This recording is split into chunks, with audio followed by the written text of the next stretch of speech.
کہیں زمانہ یہ نہ کہے کہ حضور بے خبر ہو گئے. ایک شخص قرن میں تڑپتا رہا، ماں کی خدمت میں رہا، لیکن حضور کی محبت میں تو اتنا کھو گیا، حضور کو اس کا پتہ نہیں.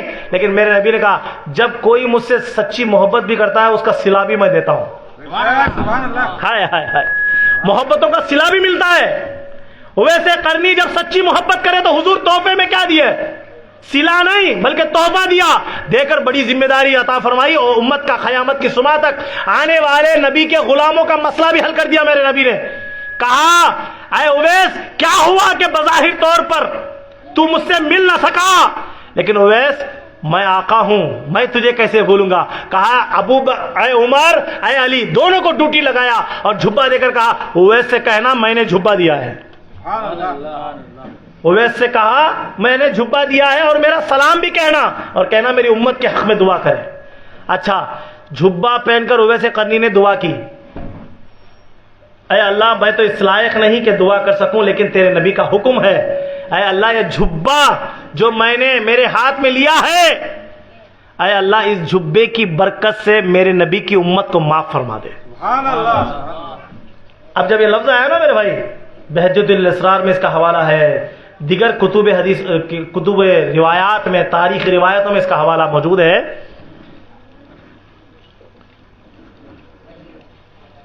غیب سے آواز آئی اے اویس سجدے سے سر اٹھا لے، تیری دعا سے میں نے امت محمدی کو آدھی امت کو معاف کر دیا ہے اور آدھی امت کو اور رکھ دے. 5ویں صدی میں ایک عبد القادر آنے والا ہے، سبحان اللہ. سبحان اللہ.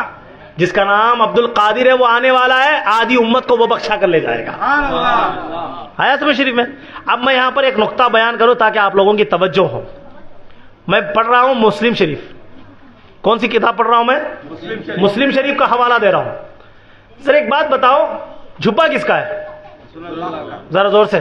رسول اللہ کا. جھبا کس کا ہے رسول اللہ کا. اور کس کے ہاتھ میں ہے؟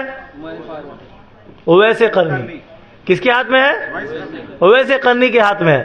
دعا کر رہے ہیں اویس قرنی. وسیلہ کس کا لے کر؟ رسول کے جھبے کا وسیلہ لے کر. جس کا جھبا ہے رسول کا جھبا لے کر وسیلے سے جھبے کے اویس قرنی دعا کر رہے ہیں تو اللہ ان کی دعا قبول کر کے آدھی امت کو معاف کر دیا. ذرا مجھے بتاؤ جو جھبے والا ہے کیا وہ دعا کرا تو امت معاف نہیں ہوتی؟ کیا سمجھے؟ آیا سمجھ؟ جھبا جس کا ہے اس جھبے کا وسیلہ لیے ہوئے تو آدھی امت معاف ہوگی. جھبے والا اگر سے دعا کرے تو دعا قبول رد ہوتی؟ نہیں ہوتی. تو پھر نبی خود دعا کرنا تھا، اویس کے پاس جھبا کہیں کو بھیجا ہے تاکہ قیامت کی صبح تک ہمیں دلیل دے رہے ہیں اے میرے عاشقوں ڈرنا نہیں، وسیلہ لینا سکھا رہے ہمارے نبی. سبحان اللہ. وسیلہ لینا سکھا رہے ہمارے نبی. کہا میں نبی ہوں میری دعا رد نہیں ہوتی، میں دعا کروں گا. سرکار نے یہ کام کر کے دنیا بھر کے مسئلوں کا جواب دے دیا. کہا لوگوں میں یہ جانتا ہوں اویس کی محبت کا بدلہ دیا جھبا دے کر، اور تمہارا مسئلہ قیامت کی صبح تک ادا کر دیا کہ ولی کو پاس جا کر دعا کرانا اور دعا کرنے کا حکم دینا یہ نبی کی سنت ہے، دعا کرانا صحابہ کی سنت ہے. سبحان اللہ.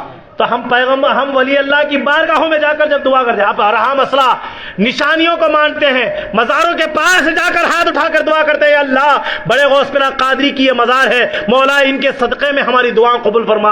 اے اللہ گوڑ مستان ولی رحمت اللہ علیہ کی بارگاہ ہے، اے اللہ اس ولی کے صدقے میں ہماری دعا فرما. تو اس کا یہ ان مقامات کا ان چیزوں کے بارے میں ہاتھ اٹھا کر دعا کرنا کہاں سے سیکھا؟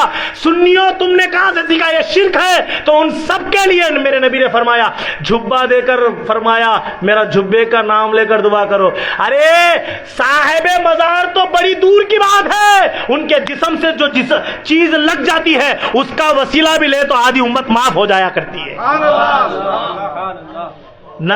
نبی کی ذات تو بڑی دور کی بات ہے، نبی کے جسم سے لگنے والا جھبا اگر سے اس کے اوپر اس کے وسیلے سے دعا کرے تو اللہ تعالیٰ نے اویس کی دعا پر آدھی امت کو معاف فرما دیا. اب مجھے بتاؤ جو اولیاء جن کے بارے میں اللہ فرماتا ہے لہم البشرا فی الحیات الدنیا وفی الآخرہ، وہ لوگ ان کے لیے خوشخبری ہے دنیا میں اور آخرت میں. لا مبدل لکلمات اللہ، اللہ کے زبان میں کوئی تبدیلی نہیں، اللہ کے کلام میں کوئی تبدیلی نہیں۔ تو جو اللہ کے ولی جن کے بارے میں اللہ خوشخبری دے رہا ہے، تو مجھے بتاؤ کیا ان کے آرام کرنے کی جگہ، ان کا جسد خاکی جس جگہ لگ جاتی ہے وہ مزار مقدس کا وسیلہ لے کر دعا کرے، کہ یہ جائز ہے کہ حرام ہے؟ تھوڑی سی توجہ، غیرت ایمانی کو دیکھیں۔ اب آئیے، کسی چیز کا بدلہ مانگ کر اللہ سے دعا کرنا ہم نے حضرت ابراہیم سے سیکھا ہے۔ حضرت ابراہیم علیہ السلام نے کعبہ تعمیر کیا، کعبہ تعمیر کر کر فرمایا اے اللہ تیرا گھر تیار ہو گیا۔ اللہ نے کہا سب کو حج کے لیے دعوت دو۔ کہا اے اللہ میری آواز کیسے پہنچے گی؟ یہ صحرا میدان ہے، پہاڑی علاقہ ہے، میری آواز کہاں تک پہنچے گی؟ اللہ نے کہا ابراہیم پکارنا تمہارا کام ہے، تمہاری آواز کو پہنچانا میرا کام ہے۔ تو ابراہیم نے آواز دی کہ اے لوگ آؤ، اللہ کا گھر بن گیا ہے تو حج کے لیے آ جاؤ۔ تو اللہ نے ابراہیم کی آواز کو جتنی دنیا میں لوگ ہیں سب تک پہنچایا۔ روایتوں میں آتا ہے جو لوگ قیامت کی صبح تک آنے والے ہیں، جو جن کی ارواح ازل میں ہے، اللہ تعالیٰ نے ان تک بھی یہ بات پہنچائی۔ اور جو اس وقت حاملہ تھی عورتیں، ماں جن کی گودی میں بچے پل رہے ہیں، ان کے بچوں کی کانوں تک بھی آواز پہنچی۔ اور بزرگان دین فرماتے ہیں ابراہیم کی آواز سن کر جس نے لبیک اللہم لبیک کہا، اللہ تعالیٰ انہی کو کعبہ شریف کی زیارت نصیب فرماتا ہے۔ اور جتنے لوگ عمرے کے لیے تشریف لے جا رہے ہیں یہ سارے ابراہیم کی بات پر لبیک کہنے والے لوگ۔ آیا سمجھ شریف میں؟ مطلب سمجھ گیا؟ اب جب لوگوں کو بلا دیا، ختم ہو گیا معاملہ۔ ابراہیم علیہ السلام سے اللہ نے کہا ابراہیم مانگ، کچھ مانگنا چاہتا ہے۔ تو ابراہیم علیہ السلام نے کہا اے اللہ یہ تیرا گھر کعبہ ہے، میں نے تعمیر کر دیا، اے اللہ بس میری دعا یہ ہے، تو ہر نبی سے یہ بات کہلوا رہا ہے کہ ایک نبی آئے گا جو سارے انبیاؤں کا سردار ہوگا، سارے انبیاؤں کا امام ہوگا۔ اے اللہ میری یہی ریکویسٹ ہے تیری بارگاہ میں، یہی گزارش ہے، یہی عارضی ہے، اے اللہ اس آخری نبی کو میری اولاد میں پیدا فرما۔ آیا سمجھ؟ اللہ تعالیٰ نے وہ دعا مقبول فرمائی۔ حضرت اسماعیل علیہ السلام کی اولاد سے اللہ نے میرے نبی کو دنیا میں لایا۔ اور جس جگہ ابراہیم علیہ السلام نے وہ دعا مانگی وہ ایک پتھر ہے جنتی، وہ زمانے میں سیڑھی نہیں تھی، تو وہ اللہ نے ایک پتھر دیا تھا، جبرائیل علیہ السلام لا کر جنت سے ایک پتھر دیے، اس پر ابراہیم علیہ السلام کھڑتے تھے۔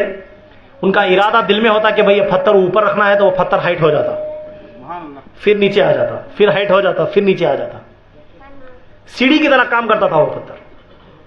اس پتھر پر کھڑ کر حضرت ابراہیم علیہ السلام نے اللہ سے دعا کی کہ اللہ میری آخری نبی کو میری اولاد میں پیدا فرما۔ جب یہ دعا کی نا ابراہیم علیہ السلام نے، اللہ نے اس دعا میں جو نبی کریم صلی اللہ علیہ وسلم کی نام کی برکت ایسی عطا فرمائی کہ رہتی دنیا تک، قیامت کی صبح تک قرآن مجید کی آیت مبارکہ اس بات کی دلالت فرماتی ہے کہ وہ پتھر جہاں پر آج رکھا گیا ہے اس پتھر کے پاس جا کر تم اسے مقام ابراہیم کو مصلی بناؤ، 2 رکعت نفل نماز ادا کرو۔ کیا ہے؟ کیا ہے؟ وہاں جا کر کیا پڑھو؟ مقام ابراہیم پر جا کر نماز ادا کرو۔ کیا ادا کرو؟ بولیے نا، مقام ابراہیم پر نماز۔ اچھا اتنا مقام کیوں بنا؟ ابراہیم علیہ السلام کے پواں بھی ہے، اس میں پیروں کی پہچان بھی ہے۔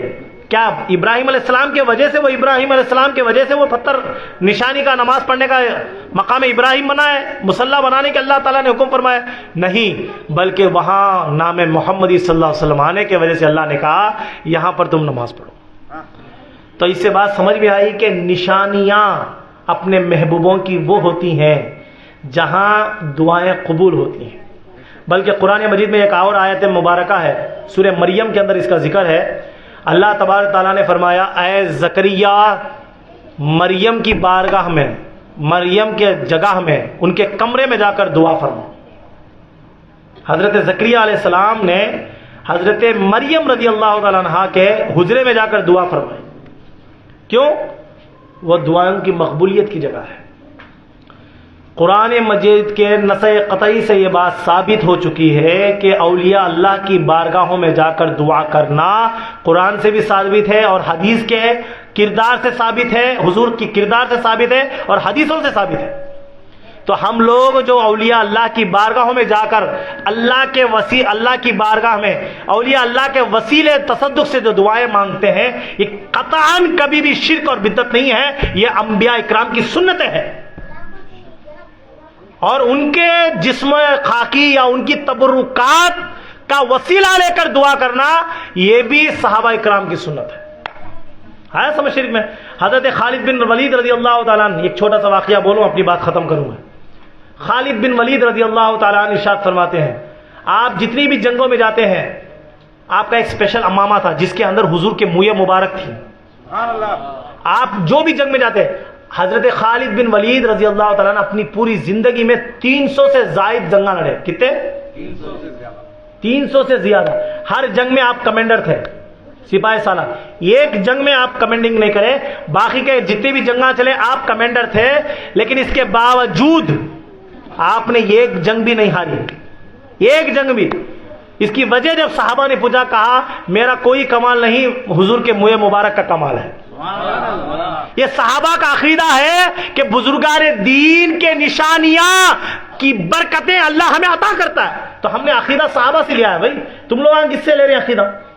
یہ کرنا نہیں، وہ کرنا نہیں، درگاہیں گانے جانا نہیں، تبرکہ لینا نہیں، آثارہ دیکھنا نہیں، سایہ گانے جانا نہیں، وہ شرک وہ بدعت، کس سے لیتی رہے بھائی عقیدہ؟ ہم لوگ صحابہ سے لیے۔ صحابہ کا عقیدہ یہ ہے کہ برکتیں ہوتی ہیں۔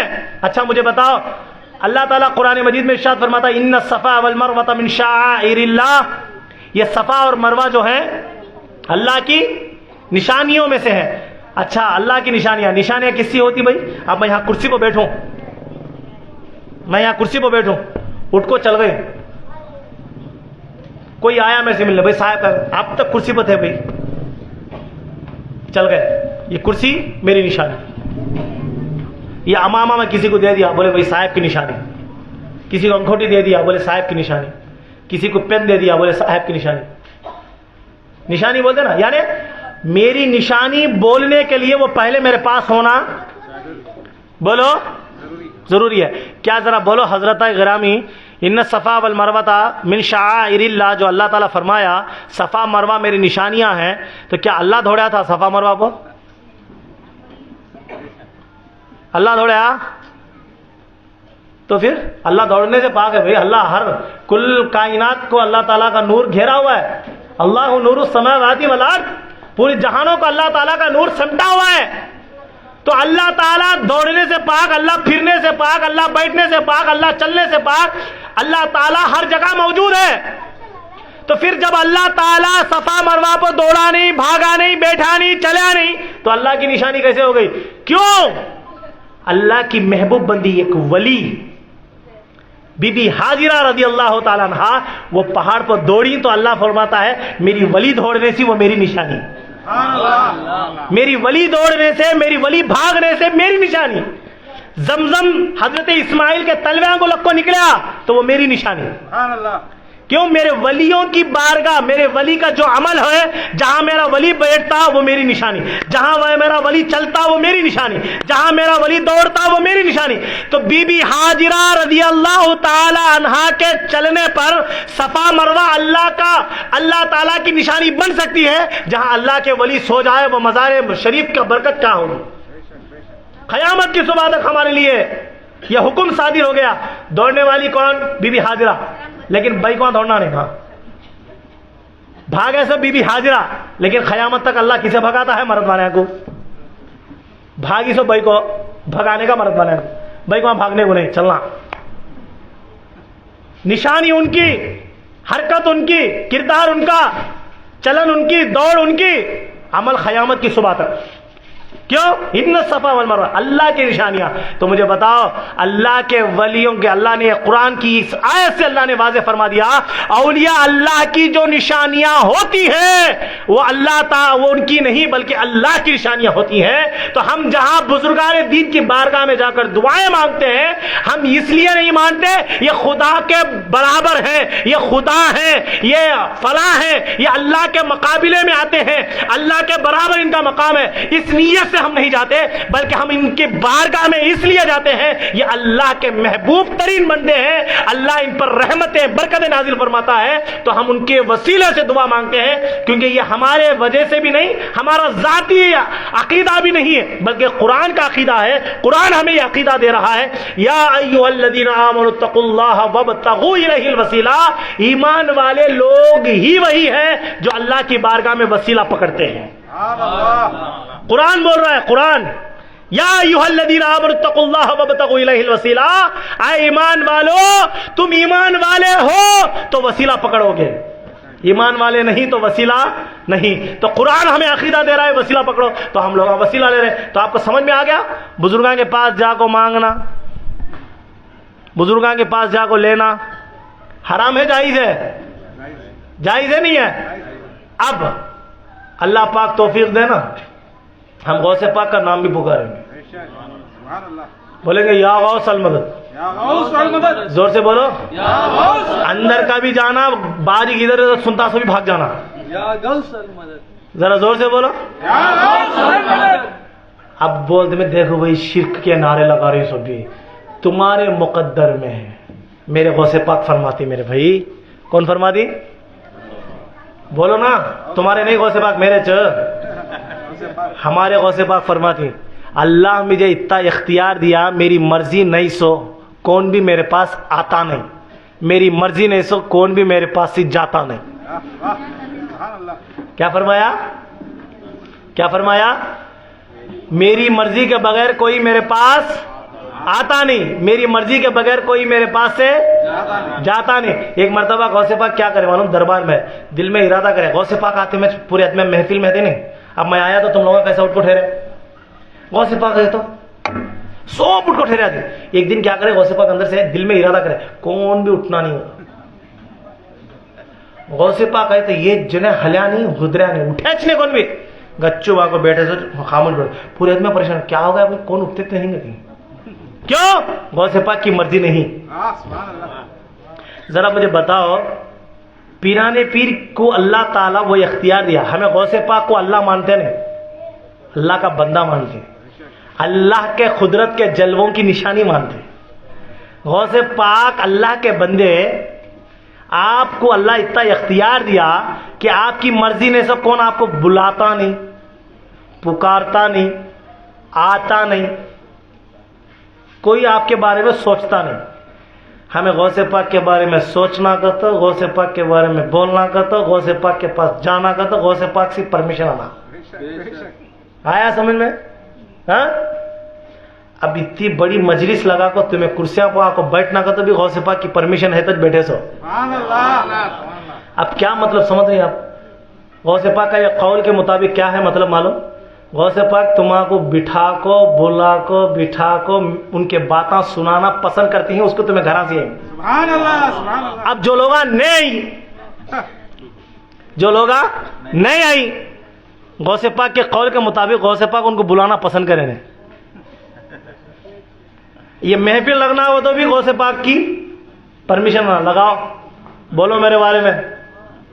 ہمیں بولنا کا تو بھی ہمارا مقدر وہ ہے کہ غوث پاک کہتے ہیں میرا نام بھی پکارو، میرا تصور بھی کرو، میری بارگاہ میں آؤ، میری محفلیں سجاؤ، یہ ہمارا مقدر. غوث پاک نے ہمیں اعلان کر دیا اے عاشقو میں تمہارا تم میرے، میں تمہارا تم میرے. اب جو لوگ غوث پاک کے نام لینے سے چڑھتے ہیں ان کے مقدر میں غوث پاک چاہتے نہیں کہ تم لوگ میرا نام پکارو. لوگ مجھے غوث پاک کا نام پکارنا، ارے بھائی تم لوگ کے مقدر میں نہیں، تمہیں بولتے نہیں، بولتے ہمیں بولتے نہیں غوث پاک کا نام، تمہیں بولتے نہیں، تمہیں بولنے دیتے نہیں، تمہیں کو بولنے دیتے نہیں، ہمیں بولتے نہیں غوث پاک. تمہیں کئی کا بولنے کا تمہارا باپ بھی بولتا نہیں، غوث پاک کی اجازت نہیں سو. لیکن ہمارا بچہ بھاگتا ہے یا غوث المدد.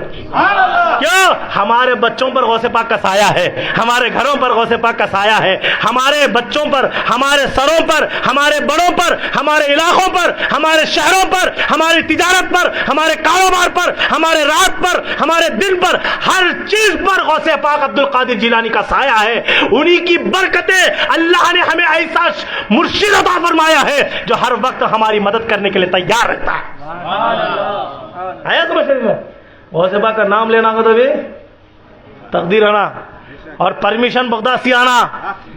تو جملہ مڑگ والے خصوصاً ہمارے بچے, ہمارے منا ہندے, ہمارے عارف ہندے, ہمارے بچے, نوجوان بچے, یہ جو محفل لگیں تمہیں سمجھتی ہیں تمہیں لگیں گے تو نہیں. غوث پاک بغداد سے پرمیشن دی, جنا پرمیشن آنے میں لیٹ ہویا اس کو ہچکچا لیتی تھی.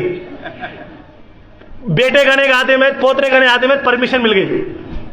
غوث پاک بولی کیسا لگاتے نے, تمہارے بچے بھی مجلس لگاتی غوث پاک کی. جب تک زمانہ دیکھے گا انشاءاللہ غوث پاک کی 11ویں مناتے رہیں گے انشاءاللہ. کیوں؟ 11ویں منانا بولے تو بھی مقدر ہونا, 11ویں منانا کا تو بھی مقدر ہونا, 11ویں چلانا بولے تو بھی مقدر ہونا. یہ غوث پاک کا کرم ہے, ہم سے کام لے رہے ہیں غوث پاک. ہمارا کو اس لائق سمجھے غوث پاک کہ ان کے باتیں ہمیں بول سکیں. غوث پاک علیہ رحمہ کو اللہ تعالیٰ نے وہ جاہ و جلال عطا فرمایا ہے کہ آپ کے کردار زندگی جب ہم لوگ پڑھیں گے, سیرت زندگی پڑھیں گے, آپ کی اجازت نہیں تو کوئی انسان کچھ بھی نہیں کر سکتا. کیوں؟ اب یہ لوگ اب سنے تو پریشانی شروع ہے. یہ اللہ کی شان نہ بھائی پیرانی پیر کو لگاتی, تمہاری پریشانی ہے کب تو ہمارے مجلس میں آ کو مرو. اللہ کون, توحید کیا, ولی کون, ولی کی شان کیا, ہمیں بتاتی ہوں. خالی بیانہ سنو وہ الگ ایسا بولتی ہیں. توحید کا مطلب کیا ہے اللہ کے بندے معلوم ہے؟ اللہ دینے والا, پیرانے پیر لینے والے. ہمیں ڈائریکٹ لے سکتے نہیں اللہ سے. کیوں؟ انہوں لیتی ہی ہم کو بانٹتی ہی. آیا سمجھ میں؟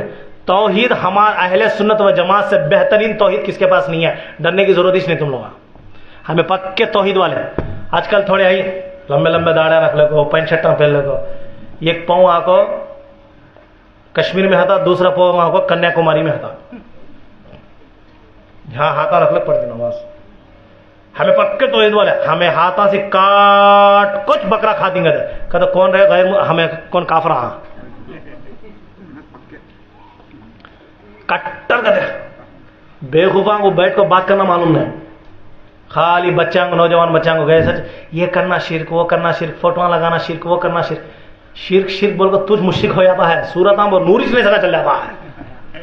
میرے نبی کا فرمان ہے حدیث صحیح سے, میرے نبی کریم صلی اللہ علیہ وسلم ارشاد فرماتے ہیں مجھے اس بات کی فکر نہیں کہ میرے بعد میری امت میں کوئی مشرک ہوگا. نبی بولا نہیں, مجھے اس بات کی فکر نہیں کہ میرے بعد میری امت میں کوئی مشرک ہوگا. ہاں مجھے اس بات کا ڈر ہے کہیں لوگ میرے بعد دنیا دار بن جائیں گے. بولے سرکار کیا بن جائیں گے؟ دنیا دار. اور میرے آقا فرماتے ہیں کوئی کسی مسلمان کو کافر کہتا ہے وہ کفر, جبکہ اس کے پاس اس کا اعمال ویسا نہیں تو وہ کفر اسی کے پاس لوٹتا ہے. کس کے پاس؟ کون بولا ہے کہ انہوں کافر بن جاتا. بولی سرکار اب ہمیں کافرہ منانے آئی, فاتحہ دلانا شرک, ہمیں کافرہ کھلا بولتی بھائی, گھرا میں فوٹو ہنانے چل بھائی, ولیانگنے جانا نہیں شرک کرتی ہیں. اچھا ولیاں کے پاس جانے کا طریقہ, ولیاں کے پاس کئی کو جاتی ہیں, ان کے اوپر کیا عقیدہ ہے, کم سے کم سمجھنے کی کوشش کریں. نہیں خالی شرک شرک شرک شرک. وہ یوٹیوب میں تھوڑے جنے آئی پینٹ شوٹاں پہلے کو, یوٹیوب کے مسلمان تیار ہوئے. دین کہاں سے ملا رہے ہیں؟ اللہ سے ملانی, رسول اللہ سے ملانی, صاحبہ سے ملانی, امامہ سے ملانی. دین کہاں سے ملا؟ یوٹیوب سے ملا. کیا تو مسئلہ ہے؟ ایک جنا کیا کرا ہے, جورو کو 3 طلاق دیا ہے, طلاق مغلظہ. صاحب کو نے گایا, مولانا کو نے گایا, کون بولے تو بھی حلالہ کے بغیر نکاح ہوتا نہیں. بات تو ظلم کرے عورت کے اوپر کرے. حلالہ بولے تو کیا, اس کی عدت 3 مہینے 10 دن ادا کرنے کے بعد کسی غیر مرد سے انہوں نکاح کرنا.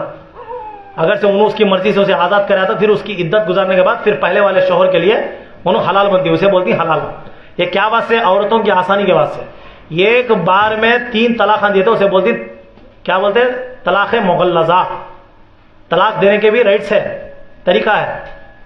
1 سے 2 بار سمجھاؤ بیوی کو, نہیں سمجھی تو ہنکیا سے ڈراؤ, آواز سے ڈراؤ, نہیں سمجھی تو قرآن اجازت دیا مسواک کی لکڑی لے کو رٹے کو ہلکا مارنا، اولا ایسے کا مارنا نہیں، بیلٹا لے کو مارنا نہیں، ڈر کے واسطے زیادہ غصہ، ابا میرا شوہر کتنے غصے میں آیا سو مجھے مارا ہے، خالی کیا تمہیں ہوتے ہیں اس کے ڈر کے واسطے. یہاں تک ریٹ سے وہاں کوئی بھی نہیں سمجھی شریعت کے دین کے خلاف کرتی ہے، کاما سب کرتی ہے، تو اسے ڈرانا تو ایسا کام کری تو پھر میں تجھے طلاق دے دوں. وہاں کو بھی نہیں سمجھی 1 مہینہ ٹائم دینا اسے، تو بولنا تجھے میں طلاق دیتا ہوں، تو پہلی طلاق. اس کا عدت کتنی؟ 1 مہینہ. کتنی؟ 1 مہینے کی عدت اس کی. 1 مہینے کے اندر انہوں دو جنے بات کر لینے، میاں بیوی والا معاملہ کرنے، خریب آنے، کیا بھی کرنے، تو مہینے کے بعد انہوں نکاح سے نکل جاتے. اگر سے اس کے اندر انہوں شوہر اس سے رجوع ہوا، بیوی اس سے رجوع ہوئی، یا دونوں کوئی معاملہ ایسا کرے، تو اس کے بعد ان کی جو طلاق ہے زائل ہو جاتی ہے، نکاح پھر مضبوط ہو جاتا. یہ طلاق کے قسمت قرآن ہمیں سکھایا ہے. ایسا نہیں سکھا اسے سمجھایا بھی نہیں، سدھارا بھی نہیں، غصے میں ایسا 3 طلاق دیتا ہوں بولا رہتا ہوگا. اب انہیں ظلم کرا نہیں اس کے اوپر، گھر میں سے نکال، کس کی بچی، کہاں کی بچی، کون کی، کیا کی، تیرے نکاح کا بہانہ بنا لے کو اماں کو چھوڑیے، باپ کو چھوڑیے، گھر کو چھوڑیے، دوستان کو چھوڑیے، علاقے کو چھوڑیے، اپنے کو چھوڑیے، سب کو چھوڑیے. کون کی، کیا کی، اجنبی کیسا کی، کیا نہیں کی، کیا کیریکٹر کی معلوم ہی نہیں، سب آیا سچ گھر میں آ کو شامل ہو گئی. آئی سچ کیا کرتی ہے؟ کام تیرے گھر کا، کھانا تجھے پکا ڈالتی ہے، گھر صاف صفائی کرتی ہے، تیرے ماں باپ کی خدمت کرتی ہے، گھر چلاتی ہے، سب کچھ کرتی ہے، پھر تیری نسل کو آگے پھیلاتی ہے، تیرے پریشانیوں کو دور کرنے میں ساتھ دیتی ہے. یہ سب کرنے کے باوجود پھر تیرے تانے بھی سنتی ہے، تیرے گالیاں بھی سنتی ہے، تیرے باتیں بھی سنتی ہے، سب کچھ کرتی ہے. پھر بھی تو ایک بات بھی سوچ نہیں سکا، جو ظلم اولاد کے اوپر کریا، اس کے لیے تیرے لیے وہ اجازت نہیں ہے. اب تو تڑپنا، اس کے بعد کیا کرا؟ ایسے ظالم انسان کے ساتھ تو زندگی گزارنا بول کے اسلام کیا کرے؟ حلالہ کرو گے. اب انہوں دوسرے شوہر کے ساتھ نکاح کری کر لو، اور وہ شوہر اس سے بھی اچھا نکلا ہے، انہوں پلٹ کر دی اس کی طرف، گئی بھینس پانی میں، زندگی پوری تڑپتے مرنا بھی دکھا، چپکے دے دیا طلاق، چپکے دے دیا طلاق. آیا سمجھ شریف میں؟ اب دوسرا مسئلہ، اتنا پروسیس ہوم صاحبہ بولے ہوا نہیں تو کیا کرنا؟ یوٹیوب کھولا. کیا کرا؟ یوٹیوب کھولا. سر ٹائی بھی پینٹ شرٹ سوٹ پہلے بیٹھے، اللہ کے نبی صلی اللہ علیہ وسلم فرماتے ہیں 3 طلاق بھی 21 کا ہے. کیا بولا؟ 3 طلاق بھی 21 کا ہے. بولے ہاں ہے تو میری ضرورت طلاق. 3 طلاق بھی 21 کا ہے. ویڈیو میں مولانا بولی آجا آجا آجا. خالص زنا ہے. کیا ہے؟ خالص زنا، گناہ ہے کبیرہ. ان سے اگر سے نسل چلی، اولاد چلی تو ولد الزنا، باپ کا نسب ثابت نہیں ہوتا بچوں سے. اب یہ حدیث ہیں، 2 طرح کی حدیث ہیں. بات طلاق کی آگے تو بھائی سمپل میں سمجھا کر اپنی بات ختم کر دوں، ٹائم زیادہ ہوگا نہیں. ہاں ننادی ہے. حضور صلی اللہ علیہ وسلم ایک مرتبہ کیا ہے، سرکار بیٹھ کو ایک صحابی آ کو بولے، انصاری صحابی آ کو بولے، یا رسول اللہ صلی اللہ علیہ وسلم مجاہد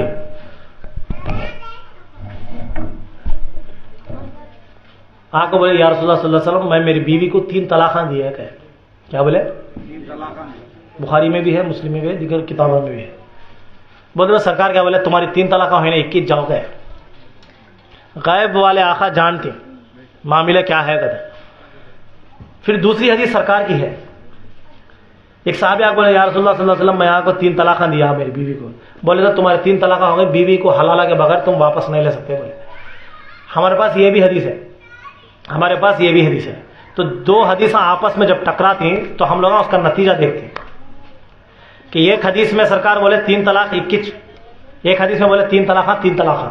تو 2 آپس میں حدیثیں ٹکراتے وقت اس کا نتیجہ کیا ہے؟ تو اس میں محدثین اکرام کیا نتیجہ اخذ کرے، کیا مسئلہ نکالے. جو صحابی تھے انہوں مہاجر تھے، مکے کے صحابہ، ان کی عادت کیا تھی؟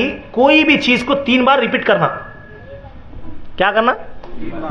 3 بار ریپیٹ کرنے کی عادت تھی وہ صحابہ کو. کوئی بھی بات، کہاں جاتا ہے رے بھائی، کہاں جاتا ہے، کہاں جاتا ہے، ہاں، یہ ایک انداز تھا ان کا مہاجروں کا. تو انہوں جب بیوی کو طلاق دیا 3 بار تو انہوں اس انداز میں دی تو سرکار بولے تمہاری جو عادت ہے کہ ایک بات کو 3 بار ریپیٹ کرنا، تو ریپیٹ کرنے کی وجہ سے 3 طلاق نہیں ہوئی با، تمہیں 1 طلاق دینے کی جو ارادہ تھا تو تمہاری 21 ہوئی بولے سرکار۔ ایک انصاری صحابی بولے یا رسول اللہ میں 3 طلاق دیا بیوی کو، تو لہذا ان کی عادت نہیں تھی 3 بار ریپیٹ کرنا، ان کے کاما نہیں تھے 3 بار بولنا، تو انہوں 3 بار مزید بولے تو سرکار بولے تمہاری 3 طلاق ہوئی۔ تو جب محدثین اکرام کیا کرے، چیزاں کا خاص کر کے بولے یہ بھی حدیث صحیح، یہ بھی حدیث صحیح، لیکن ان کو عادت یہ تھی کہ ایک بات کو 3 بار ریپیٹ کرنے کی، ہر ایک بات بھی پانی لے لگاؤ، پانی پانی، جلدی لا با، یہ جو لفظ ہیں نا ملک جنا کو، تو وہ عادت تھی ان کو۔ تو مطلب کیا 3 طلاق واقعی 3 ہوتی۔ علماء کو، محدثاں کو، امامہ کو، صاحبان کو فالو کرے تو زندگی اچھی پڑتی۔ یوٹیوب کے مولانا کو فالو ہوتا اسے آیا سمجھ میں؟ تو اللہ تعالیٰ یوٹیوب کے مولانا سے ہم سب کو محفوظ کرے، اللہ پاک ہم سب کے ایمانوں کو مضبوط فرمائے، اللہ ہمارے اخلاق کو مضبوط فرمائے۔ مزید انشاءاللہ کل اللہ تعالیٰ نے توفیق دی تو کل انشاءاللہ ہم لوگ اس کے تعلق سے گفتگو کریں گے۔ اللہ پاک ہم سب کو صحیح معنی میں سمجھنے کی، گناہ کبیرہ و صغیرہ سے محفوظ ہونے کی توفیق عطا فرمائے۔ آمین۔ وما توفیق الا باللہ، وآخر دعوانا الحمدللہ رب العالمین۔